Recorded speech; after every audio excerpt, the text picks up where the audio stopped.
Patient family मुआलिज, एक इसमें missing factor है जिसके ऊपर हम जोर देते रहते हैं। वो मिसिंग फैक्टर ये है कि फैमिलीज का फैमिलीज से तावन, पेशेंट्स का पेशेंट से तावन। इस बारे में कोई दो राय नहीं है। पिछले 90 साल से अमेरिका और तरक्की याफ्ता दुनिया में ये प्रैक्टिस जारी है कि पेशेंट्स आपस में मिलते हैं नशा छोड़ने के बाद, और फैमिलीज आपस में मिलती रहती हैं, चाहे उनके बच्चे ने नशा अभी छोड़ा हो चाहे ना छोड़ा हो। ये जो फैमिलीज आपस में मिलती हैं, इनके ग्रुप्स को एल अनोन ग्रुप कहा जाता है। एल अनोन, अगर आप अमेरिका में कहीं भी चले जाएं और आप पूछें किसी भी शहर में कि यहाँ एल अनोन मीटिंग कहाँ होती है, तो वो आपको फौरन बता देंगे। न्यूयॉर्क में 3500 जगह पे हर रोज़ ए मीटिंग्स होती हैं, जो अल्कोहलिक्स एनोनिमस की मीटिंग्स होती हैं, जो शराब का नशा छोड़ने वाले मरीज मीटिंग्स करते हैं। जिन्होंने छोड़ा होता है, चाहे 2 दिन के लिए छोड़ा हो, चाहे 5 दिन के लिए छोड़ा हो, चाहे साल हो गया हो, 5 साल हो गए हों, 10 साल हो गए हों, 20 साल हो गए हों। और जो एल अनोन की मीटिंग्स हैं वो वालदैन की मीटिंग्स होती हैं, फैमिलीज़ की मीटिंग्स होती हैं। और जो ए मीटिंग्स हैं जिसमें शराब का नशा छोड़ने वाले जाते हैं, और नारकोटिक्स एनोनिमस की मीटिंग्स हैं जिसमें दूसरी ड्रग्स छोड़ने वाले जाते हैं और मिलते हैं। इस कोलैबोरेशन से क्या फ़ायदा हो सकता है? अगर कोई फैमिलीज़ आपस में मिलती हैं और उन फैमिलीज़ का जो जर्नी है 1 साल का हो सकता है, 3 साल का हो सकता है, 10 साल का हो सकता है, 20 साल का हो सकता है, तो फैमिलीज का अपना जर्नी होता है नशे की बीमारी के हवाले से, और इस जर्नी में उन्होंने बहुत कुछ सीखा होता है, सही और गलत को पहचानना होता है। और एक नई फैमिली आती है जो अपनी किसी गलत फहमी का इजहार करती है, कोई ऐसी बात करती है जो दुरुस्त नहीं है, तो पहले तजर्बाकार फैमिली उसको बताएगी कि आप अभी नए नए हैं इस मसले में, तो आपको बिल्कुल नहीं पता कि ये जो बात आप कर रहे हैं, ये जो इरादे का इजहार आप कर रहे हैं, ये दुरुस्त है ही नहीं। और फिर वो अपने तजर्बे की रोशनी में बताएंगे कि आपको तो अभी 6 महीने हुए हैं इस मसले में फंसे हुए, और हमें 5 साल हो गए हैं और हमने काफ़ी कामयाबियां हासिल की हैं, और पहले हम ये गलतियां करते थे, अब हम ये गलतियां नहीं करते, अब हमने ये तर्ज अमल अपनाया है, पहले हमने कोई और तर्ज अमल अपनाया था। They are sailing in the same boat, लेकिन कुछ पहले उस बोट पे दाखिल हुए, कुछ बाद में बोट पे दाखिल हुए। तो जो पहले बोट के अंदर हैं उनको बोट का कोई तजर्बा ज्यादा है, जो पहले कश्ती में बैठे उनको ज्यादा तजर्बा है। जैसे कि अगर आपने कहीं सफ़र पे जाना हो तो आप किसी ना किसी से पूछते हैं, जैसे आपने हज पे जाना हो या आपने उम्रा करने जाना हो, तो आप किसी ऐसे बंदे को पकड़ते हैं जिसने हज और उम्रा 1 दफ़ा या 2 दफ़ा या 5 दफ़ा किया होता है, और फिर आप उससे पूछते हैं तो वो आपको बताता है। आपका एक तसव्वुर होता है कि वो ऐसे होगा सारा काम, फिर वो बताता है कि नहीं ऐसे नहीं, इसमें ये फ़र्क है, और आप ये चीज़ लेके जाइएगा साथ और ये चीज़ लेके ना जाइएगा साथ, और ये इतने दिन का काम है और इतनी मेहनत है, इसमें इतनी मुशक्क़त है। तो किसी काम का तजर्बा जिनको होता है तो उनसे आप मदद ले सकते हैं, और ये मदद एब्सोल्युटली फ्री होती है। जो फैमिलीज़ को मदद देती हैं तो ये ऐसे ही फ्री होती है जैसे लाहौर में आप किसी को पूछे रास्ता के गुलबर्ग को कौन सा रास्ता जाता है, तो वो बता देगा और वो फ्री है। याद रखिए, जब भी आपके साथ कोई भी बंदा ज्यादती करता है, चाहे वो घर का हो चाहे बाहर का हो, तो आपके पास सिर्फ एक रास्ता है, और वो रास्ता है रियासत की ताकत को अपने साथ रखने का। लेकिन हम रियासत की ताकत से बहुत बदगुमान हैं, क्योंकि रियासत की ताकत के बारे में हमारे नज़रियात बड़े डिस्टॉर्टेड हैं, क्योंकि रियासत की ताकत में भी मसाइल हैं। रियासत की ताकत भी हम में से ही होती है, पुलिस वाला भी हम में से ही होता है, वकील भी हम में से ही होता है, डॉक्टर भी हम में से ही होता है। और अगर हम में गलतियाँ हैं तो डॉक्टर, पुलिस और वकील में भी गलतियाँ हैं। लेकिन हमारे पास जो भी है ह्यूमन रिसोर्स, चाहे वो घर के लोग हैं, चाहे मोहल्ले वाले हैं, चाहे रियासत की ताकत है, हमने उस मौजूदा रियासत की ताकत से ही फ़ायदा उठाना है, मौजूदा किथ एंड किन से ही फ़ायदा उठाना है। आप समझते हैं किथ एंड किन क्या होता है? किथ एंड किन ये जर्मन वर्ड्स हैं। किथ का मतलब होता है अहबाब, दोस्त अहबाब, और किन का मतलब होता है जिनसे कोई रिश्ता होता है, किनशिप। जैसे कहते हैं किंगशिप नोज नो किनशिप। तो हमारे जो किथ एंड किन हैं, जैसे भी हमारे बाप हैं, जैसे भी हमारे दोस्त हैं, काम हमने इनसे ही लेना है, क्रिटिसाइज भी हमने करते रहना है। लेकिन हम ये नहीं हो सकता कि जब हमें पुलिस की जरूरत पड़े तो हम 911 पे कॉल करें। अगर आप 911 पे कॉल करेंगे तो क्या होगा? कुछ भी नहीं होएगा, क्योंकि वो है ही नहीं यहाँ। ठीक, बात बड़ी सिंपल सी है कि आपने यहीं की पुलिस से फायदा उठाना है और गुमान रखना है कि वो आपको मदद करेगी। 911 पे कॉल करने से कुछ भी नहीं होगा। तो ये ख्याल करते हुए हमें आगे यानी बढ़ना पड़ेगा और हमें मुल्कों की तरफ देखते रहना, दूसरे मुल्कों के बारे में बातें सुनते करते रहना और अपने मुल्क को, अपने मुल्क के वसाइल को इस्तेमाल ही ना करना और ये ज़हन में बनाना कि हम कनाडा चले जाएं, हम अमेरिका चले जाएं। तो जो गए हैं उनका भी मसला हल नहीं हुआ, क्योंकि मसला जोग्राफिकल नहीं है, मसला जोग्राफिये में नहीं है। मसला जोग्राफिये में होता तो जोग्राफिकल चेंज से हल होता। मसला ह्यूमन रिसोर्सेज के आपस में तालमेल से। वो एक लड़की थी, उसने किसी लड़के को कहा कि रात को 2:30 बजे मंदिर के पीछे आ जाना, वहाँ कोई भी नहीं होगा। तो वो लड़का रात को 2:30 बजे मंदिर के पीछे पहुँचा, वहाँ कोई भी नहीं था। ऐसे चक्रों में नहीं पड़ना। रियासत की जो ताकत है, मैं आपको बताऊं कि लाजवाब ताकत है। पर्सनल रिएक्शंस आपको मुश्किलात में डालते हैं। मैंने बारहा तजर्बा किया है कि अगर आप रियासत की ताकत के साथ जुड़ जाते हैं और परस्यू करते हैं तो इससे बड़ी ताकत और कोई नहीं है, क्योंकि रियासत की ताकत जो है ना वो बहुत बड़ी ताकत है। और रियासत के जितने भी पिलर्स हैं वो रियासत को मदद फराहम कर रहे होते हैं। हमें गिले शिकवे अपनी जगह होते हैं, लेकिन हमारे अहबाब की ताकत भी बहुत ज़्यादा है, हमारे नेबर्स की ताकत भी बहुत ज़्यादा है। एक दिन मैं बता रहा था कि अफ्रीका में जो खामद अपनी बीवी की पिटाई करे, सारे मोहल्लेदार उनके घर के बाहर खड़े होकर बर्तन बजाने लगते हैं और शोर मचाने लगते हैं, जिससे कि बहुत असर होता है और वो बाज आ जाता है। रियलाइज़ कराने के लिए होता है कि कोई चीज़ है जिस पे ढेर सारे इंसानों को एतराज़ है।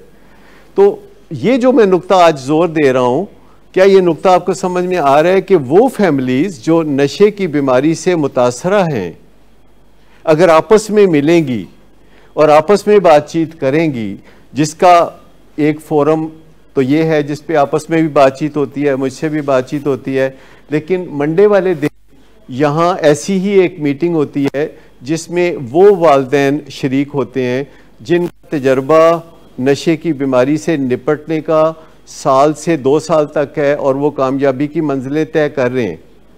और वो आपस में बातचीत करने के लिए आते हैं, लेकिन उनका दिल चाहता है कि बीच में मैं या मिस शमाइला या नदीम नूर आएँ, जबकि उस मीटिंग में हमारा आना उस मीटिंग को सैबोटेज करने के बराबर है। बताऊं कि वो एक बिल्कुल, क्योंकि एक ही डिश दुनिया में बेहतरीन डिश नहीं होती, कुन्ना ही बेहतरीन डिश नहीं होती, और भी डिशें हैं दुनिया में कुन्ने के सिवा।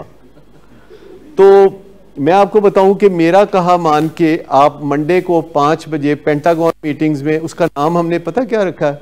पेंटागन। पेंटागन क्या होता है? अमेरिका में किस जगह को पेंटागन कहते हैं? अमेरिका का GHQ है। तो हमने उसका नाम पेंटागन क्यों रखा है कि वो GHQ है कि जिसमें तजर्बा हासिल करने वाले लोग, ठोकरों से या कोशिशों से तजर्बा हासिल करने वाले लोग आपस में जब बैठते हैं तो वो आपके सफ़र को आसान और मुख्तसर बना देते हैं। आपको पता चल जाता है कि ए करन वाला काम है तो ए करन वाला काम नहीं।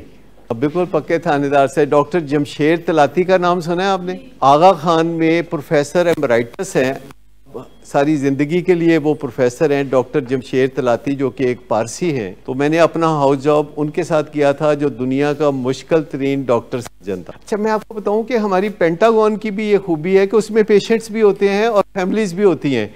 और अमेरिका में अभी तक कोई तसव्वुर नहीं करता कि फैमिलीज़ मीटिंग में अगर पेशेंट बैठेंगे और पेशेंट मीटिंग में अगर फैमिली बैठेगी तो वो कहते हैं कोई धमाका हो जाएगा, बहुत गड़बड़ हो जाएगी। वो समझते हैं कि जो फैमिली मीटिंग में इकट्ठे बैठेंगे तो ऐसे ही होगा जैसे इमरान खान और मरियम नवाज की मीटिंग हो रही है। नहीं, अनोनिमस का मतलब ये नहीं होता कि किसी को पता ना चले। मैं आपको बताऊं कि बाज़ लफ्ज़ों के मानी गहरे होते हैं, किसी को पता ना चले उसके लिए एक और लफ्ज़ है, वो होती है कॉन्फिडेंशियल मीटिंग।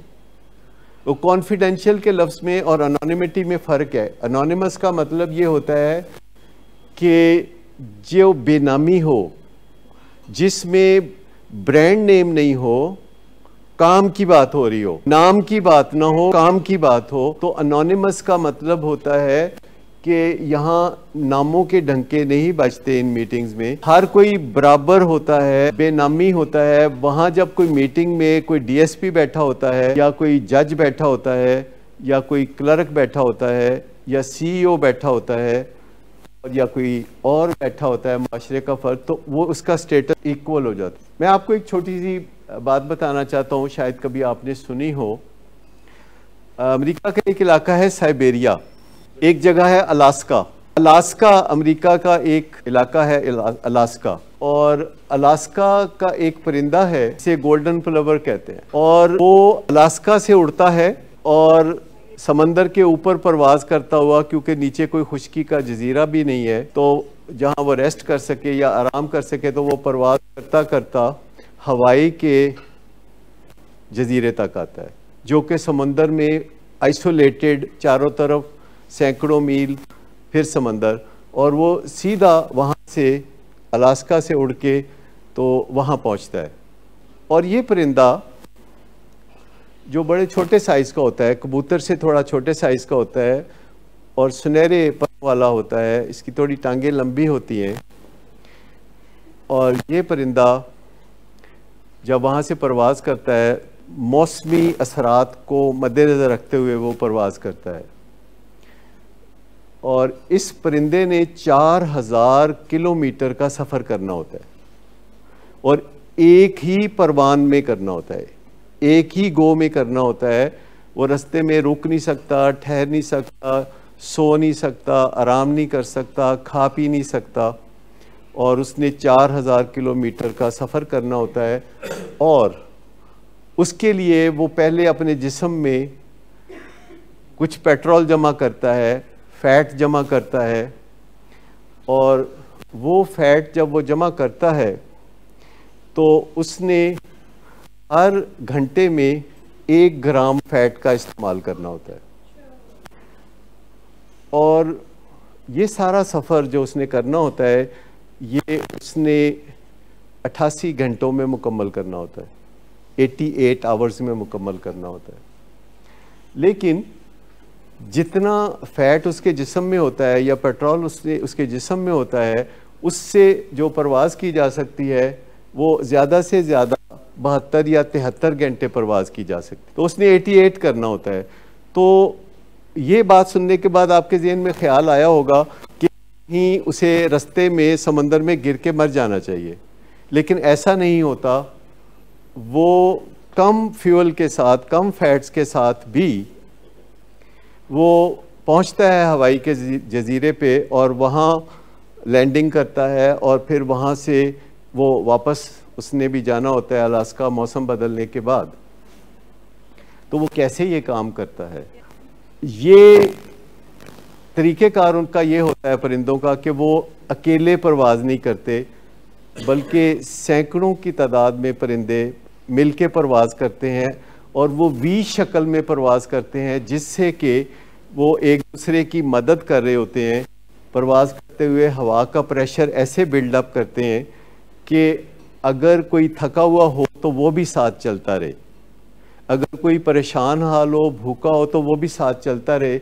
और वो अपनी पोजीशनें भी बदलते रहते हैं, जहाँ ज़्यादा ज़ोर लगता है कभी कोई परिंदा वहाँ आ जाता है, और कभी कोई परिंदा वहाँ से हट के ऐसी जगह पोजीशन में आ जाता है जहाँ ज़ोर ज़्यादा नहीं लगता, और वो वी शेप में ये सफ़र करते हुए कम तवानाई के बावजूद अपनी मंजिल पे पहुँच जाते हैं। और जब वो मंजिल पे पहुँचते हैं तो 6-7 ग्राम फ़ैट अभी भी उनके पास रिज़र्व में होता है, कि अगर रास्ते में कोई हवा का दबाव मुखालफत में चले तो वो फिर भी अपनी मंजिल पे पहुँच सके। और वो सब के सब अपनी मंजिल पे पहुँच जाते हैं। और साइंसदानों ने उन पे जब तहकीकात की तो पता चला कि वो जो मंजिल पे पहुंचते हैं तो वो ऐसी जगह पहुंचते हैं जहां उनके वालिदैन पहले पहुंचे होते हैं, उनके वालिदैन पहले पहुंचे होते हैं। होता यह है कि जब वो अलास्का में होते हैं तो इस परिंदे के जो माँ बाप हैं यानी जो पेरेंट्स हैं,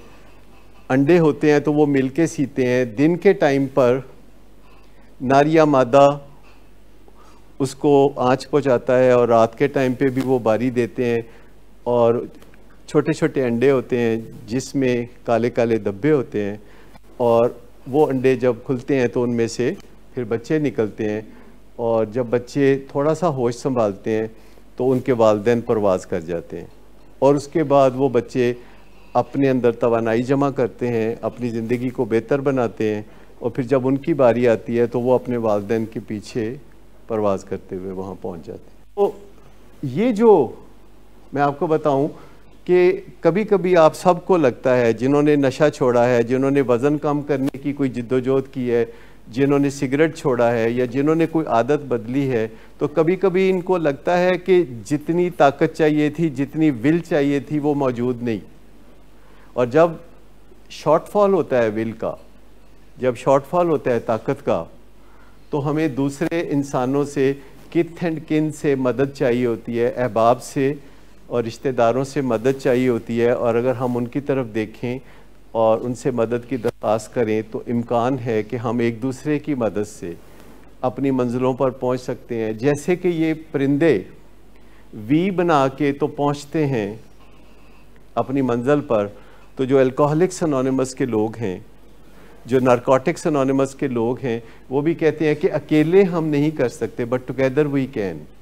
ये उनकी एक स्लोगन है। ये हमारा भी तजर्बा है, हम इकट्ठे वॉक करते हैं, जॉग करते हैं। अगर हमारी टीम पूरी हो, यानी जो वहाँ पे आते हैं वो पूरे हो, तो क्या होता है, अगर वो टीम आधी हो तो कम हो जाता है, हम अकेले हो तो बहुत कम।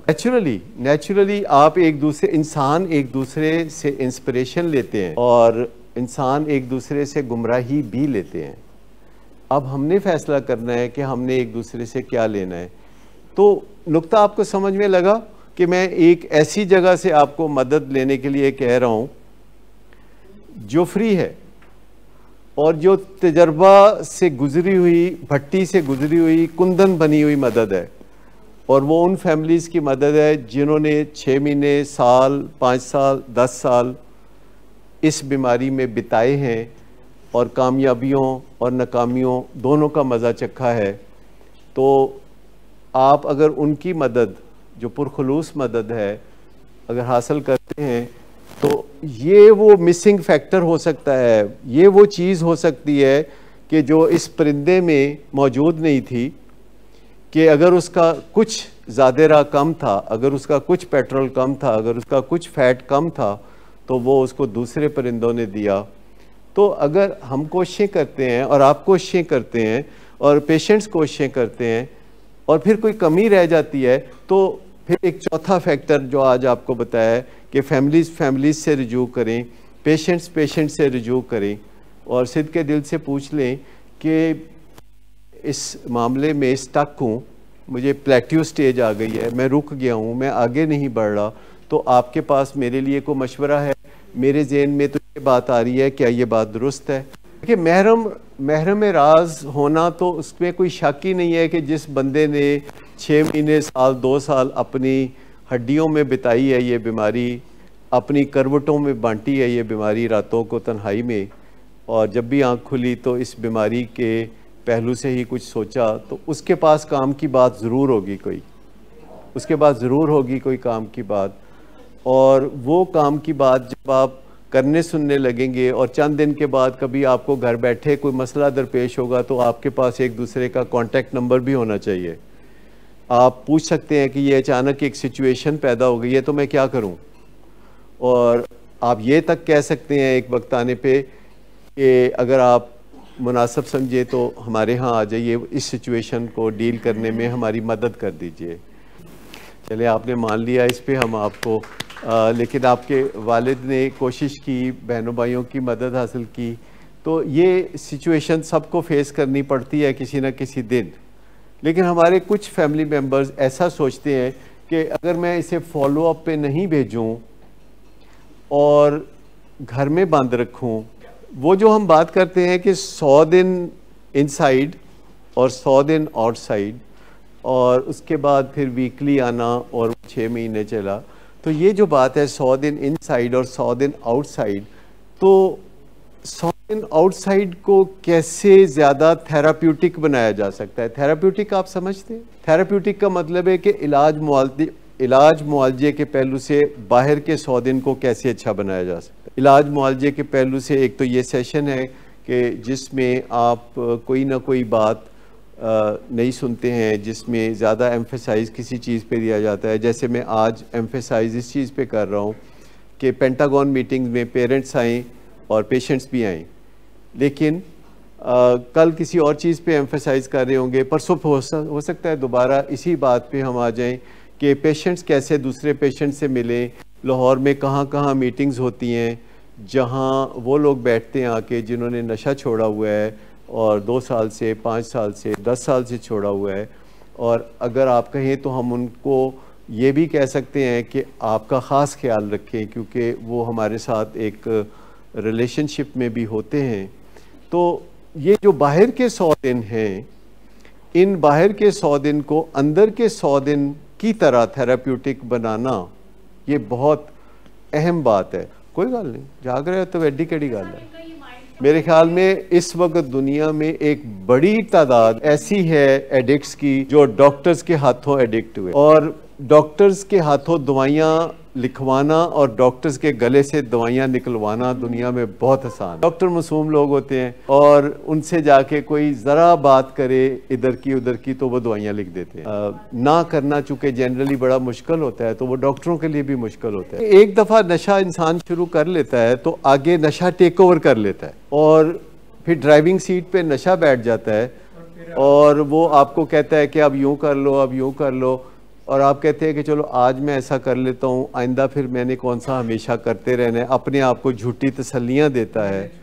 तो आप देखें ना कि ज़्यादातर जो पेशेंट्स हैं हमारे, उनके बारे में उनके वालिदैन का ख्याल है कि वो बुरी सोसाइटी में जाके उन्होंने नशा करना शुरू किया, लेकिन घरेलू ख़वातीन घर बैठे जो ज़ैनिक्स खाना शुरू कर देती हैं, उनको कौन सी बुरी सोसाइटी बताती है? पर्स में आजकल पर्स चेक कर लो ख़वातीन दे, तो अगर पर्स चेक करेंगे तो बहुत सारी ख़वातीन के पर्स में से ज़ैनिक्स निकल आती है। मैं ये कह रहा हूँ कि जो यहाँ आप तो माशाल्लाह बहुत ज़्यादा चीज़ें सीखते हैं, ना चाहते हुए भी सीखते हैं, अनकॉन्शियसली भी सीखते हैं। आपका दिमाग सोते जागते इन्हीं अमूर पे चल रहा होता है। लेकिन आम ख़वातीन जिनको इस किस्म की एजुकेशन नहीं मिलती, वो किसी न किसी सहेली से बात करती हैं और वो कहती है कि ये तुम ज़ैनिक्स खा लो। ये जो अक्सर लोग कहते हैं ना मुझे नींद नहीं आती, ये दुरुस्त नहीं है।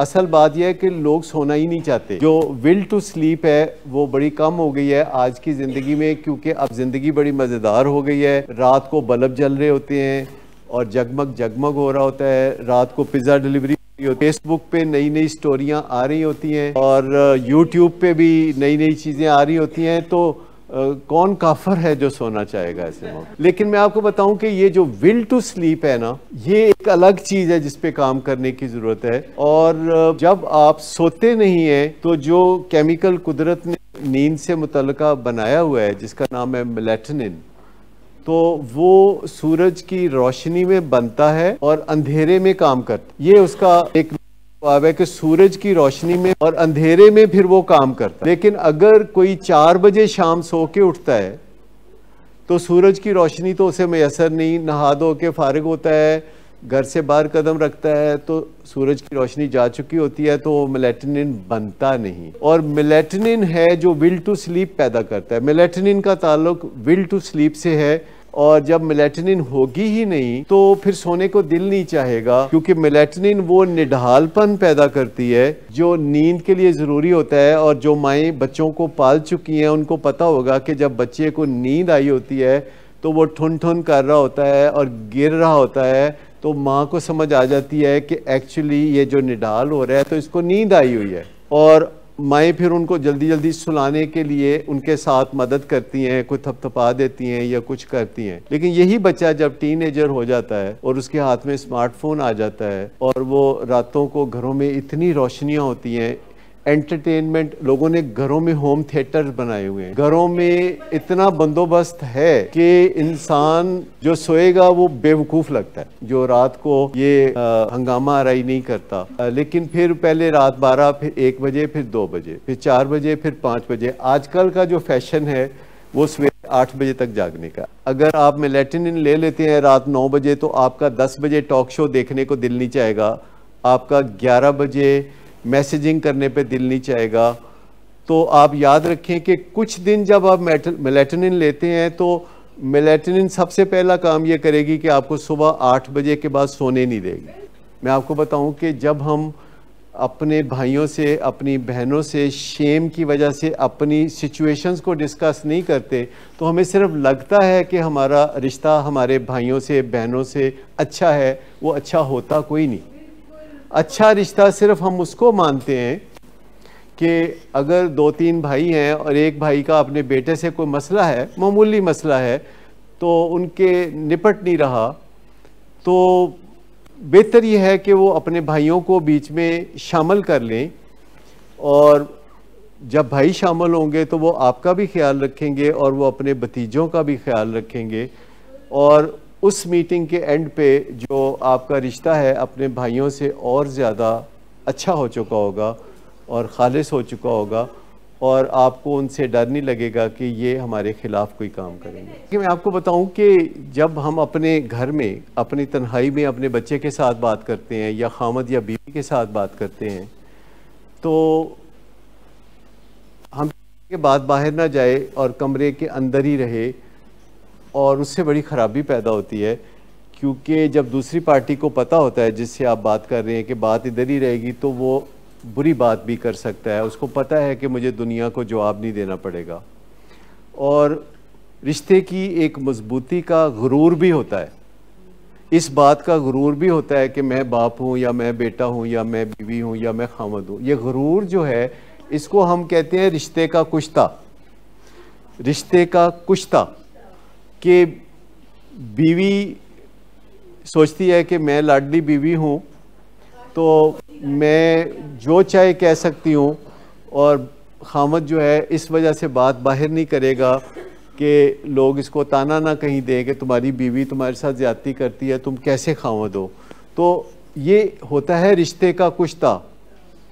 इसी तरह एक बेटा सोचता है कि मैं बेटा हूँ, मैं बदतमीज़ी कर सकता हूँ, मैं जम्या नहीं सजे, वह इस किस्म की जब बातें करते हैं। लेकिन यही बातें जब आप 2-4 फैमिली मेम्बर्स को इकट्ठा करके, भाइयों को या बहनों को या फुप्पो को या ताया को या मामू को या खाला को करते हैं और 5-7 लोग बैठे होते हैं तो वो जो कुश्ता है ना उसकी सारी ताकत ख़त्म हो जाती है जो एक बंदे ने बीच में कुश्ता खाया होता है। आपको पता है ना कि दुनिया में तमाम खेलों में कुश्ता खाना मना है, डोप टेस्ट हो जाता है ना। तो मतलब जहाँ भी कोई गेम हो रही हो, कोई खेल हो रहा हो, तो अगर कोई एक्स्ट्रा ऑर्डनरी उछल कूद कर रहा हो, परफॉर्मेंस दे रहा हो, तो उसका कहते हैं ज़रा डोप टेस्ट करो। तो रिश्तों में भी डोप टेस्ट होना चाहिए कि किसी ने कोई रिश्ते का कुश्ता तो नहीं खाया हुआ। ये जो रिश्ते का कुश्ता है ना, ये बराए मेहरबानी खाना छोड़ दें। हकीम कुश्ते अच्छे नहीं बना रहे आजकल। पुराने ज़माने में मेरे ख्याल में अच्छे कुश्ते होते होंगे, लेकिन अब कुश्ते ठीक नहीं बन रहे। इनफरादी तौर पर सड़कों पे हादसे हो जाते हैं पर हम गाड़ियां चलानी बंद नहीं करते। हम अपनी ड्राइविंग स्किल को बेहतर बनाते हैं कि किसी से टकराना नहीं। मैं आपको सबको बहुत अच्छी तरह से तसल्ली देना चाहता हूं कि आप इन गलत फहमियों में से, इन मिथ्स में से बिल्कुल निकल आएँ कि आपके जो बहन भाई हैं, यानी आपके जो बच्चे हैं या अहबाब हैं या किथ एंड किन हैं, जो वो कारामद लोग नहीं है। मैं आपको पूरी तसल्ली देता हूँ कि वो कारामद लोग हैं। आप उनको हैंडल करना थोड़ा सीख लें, आप उनको हैंडल करना सीख लें, वरना रिश्तेदार सिर्फ इसलिए नहीं होते कि आप शादियों ब्याहों के मौके पे इकट्ठे कर लें। रिश्तेदार इस मौके पे नहीं होते कि गमी के मौके पे जनाजा किड्डा बड्डा हो रहा है। रिश्तेदार इसलिए होते हैं कि आपके दिल और उनके दिल आपस में साथ दें और अगर आपने रिश्तेदारों से पर्दा रखा तो फिर यही रिश्तेदार तकलीफ दे हो जाते हैं। जब आप पर्दा नहीं रखते, जब आप किसी से राजदारी शेयर करते हैं कि मैं इस मुसीबत में हूँ, आप किसी बंदे से बात करके देख लें कि मैं इस परेशानी में हूँ, तो वो बंदा कोशिश करेगा कि आपके साथ हमदर्दी करे और इससे ज़्यादा वो कोशिश करेगा कि 2 कदम आपके साथ चले, इससे ज़्यादा वो कोशिश करेगा कि आपके मसले को हल होने तक वो आपके साथ चलता रहे। लेकिन अगर आप किसी को बताएंगे ही नहीं और उसे पता चल गया कि आप किसी मसले में हैं, तो उसको मैसेज मिलेगा कि आप उसे अपना दोस्त नहीं समझते। और जब आप ये सर्टिफिकेट दे देते हैं कि तुम मेरे दोस्त नहीं हो, तो इस सर्टिफिकेट के मुताबिक वो फैसला कर लेता है कि वो अब आपका दोस्त नहीं है। कि अगर आपने दुश्मन को पहचानना है तो अपने अंदर पहचान लें, अपने अंदर के गोरीले को पहचान लें। और हमारे अंदर का जो गोरीला है, जो हमारे अंदर का दुश्मन है, वो हमारा अपना मूड है। कल ही मैं अपने कुछ रिश्तेदारों के दरमियान बैठा हुआ था किसी ऐसे ही मसले को हल कराने के लिए। साढ़े नाल तो मैं सारा दिन बैठता ही रहना, रोज़ बैठता रहना। तो वो मुझे उन्होंने बुलाया था कि आप आइए, तो हमें आपके साथ कुछ बातें करनी है कुछ रिश्तेदारों के हवाले से। तो उनसे जब बातचीत हुई तो मैंने उनको ये बात कही जो उन्होंने पहली दफ़ा सुनी और आप बहुत दफ़ा सुन चुके हैं। मैंने उन्हें बोला कि आपको पता है कि हमारा सबसे मसला हमारे मूड का है। हमारे ख़ानदान में मूड बिगड़ने की तरफ चला जाए तो काबू नहीं आता। और सब ने मेरे से इत्तफाक किया कि हमने कभी इस बात पे गौर नहीं किया था, लेकिन सभी लोग जो इस तनाज़े में इन्वॉल्व हैं, जिसके लिए मैं वहाँ गया था, तो सभी लोगों ने इस चीज़ का इकरार किया कि ये बात आप सही कहते हो, हमारा मूड बिगड़ने पे आता है तो पकड़ा नहीं जाता। ये ऐसे ही है जैसे केतली आपने चूल्हे पे रखी हुई है, उसमें दूध है, उसमें आंच रखी हुई है और दूध एक दफ़ा उबल के ऊपर आना शुरू हो जाता है और आपको तरथली पड़ जाती है। कभी आप गर्म कपड़ा ढूंढते हैं कि गर्म है केतली, कभी कुछ करते हैं, इतनी देर में दूध केतली के बाहर आना शुरू कर देता है। फिर आपको मुसीबत पड़ जाती है तो वो चूल्हे से गिरता हुआ, ओवन से गिरता हुआ ज़मीन पे आ जाता है और आप देखते रह जाते हैं कि वो गंदी नाली में जाके दूध मिलिया। तो किस स्टेज पे उसे हैंडल करना चाहिए? जबकि आंच ज़्यादा हो रही है, जबकि दूध ऊपर को आ रहा है, तो हमें भी पता होता है कि हमारे अंदर आंच तेज़ हो गई है और दूध उबलने के करीब है। तो बहुत अर्ली ऑन पकड़ लेना तो इम्कानात बहुत ज़्यादा हैं, लेकिन एक दफ़ा दूध केतली से बाहर आके तो गंदी नाली में चला जाता है। उसके बाद स्वाइस के एक डिस्गस्टिंग सी पोजीशन, तकलीफ दे सूरत हाल,